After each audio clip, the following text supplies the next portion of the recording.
Now, for those who are looking for a fight from the Prime Minister to keep the government in office and to repel a Labor Party that would, of course, be controlled by the Greens, you got that fight in spades today. Now, take your pick, but the fire-ups were good and hard, including the Prime Minister today, who gave it to each way on the matters of a federal ICAC and issues of probity. I would have thought that the Labor Party, Mr Speaker, would not be coming in here today when integrity issues and in the lack of integrity being displayed by their colleagues, Mr Speaker, in seeking to sweep things under the carpet in those places are well on display in Victoria and in Queensland, Mr Speaker. But the gold standard, Mr Speaker, when it comes to corruption was the Labor Party in New South Wales, Mr Speaker. They have so many ex-Labor ministers in prison, Mr Speaker, they could start a branch of the Labor Party in the Silverwater prison.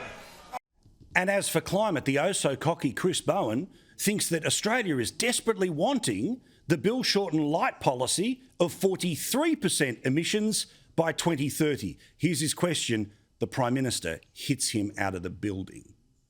Why won't the government match Labor's Powering Australia plan to create more than 600,000 jobs, cut power bills and reduce emissions by 43% by 2030? Because Labor policies put up electricity prices, Mr Speaker.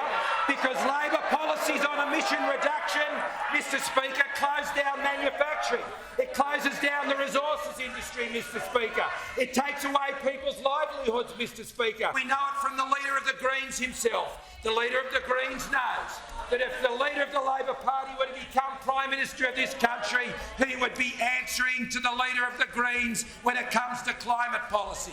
So if you're living up there in the Hunter, if you're living out in the Trove, Mr Speaker, if you're up there in the Northern Territory or the resources industry in Western Australia, if the Labor Party seeks to form a government after this election, they'll be doing it with the Greens and they'll be putting up the electricity prices and they'll be selling out the blue-collar jobs of this country. And remember, he's just quoting the Greens. They are telling you up front. There's no surprise like 2010. They're saying up front, even if Labor got a majority in the lower house, they of course would have control in the Senate and they would get what they want. And if that's not enough red meat for you, here is a nice serving of kosher steak on the matter of taxes. We have been opposed by this Leader of the Labor Party every step of the way when it comes to cutting taxes. Indeed, this Leader of the Labor Party said when it came to cutting taxes for families, he said that we were cutting taxes for the top end of town, Mr Speaker. He described small business and families as the top end of town.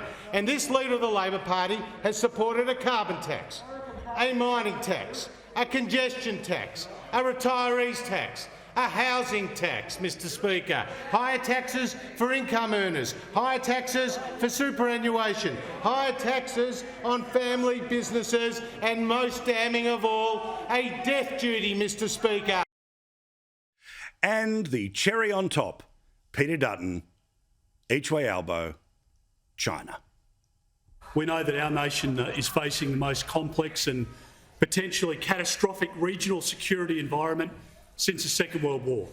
The threat now posed by the Chinese government aggression is very real, and, Mr Speaker, it's growing. I want to pretend now that somehow there's no difference between the two parties when it comes to defending our nation in the next decade and the decade beyond. Nothing could be further from the truth, Mr Speaker.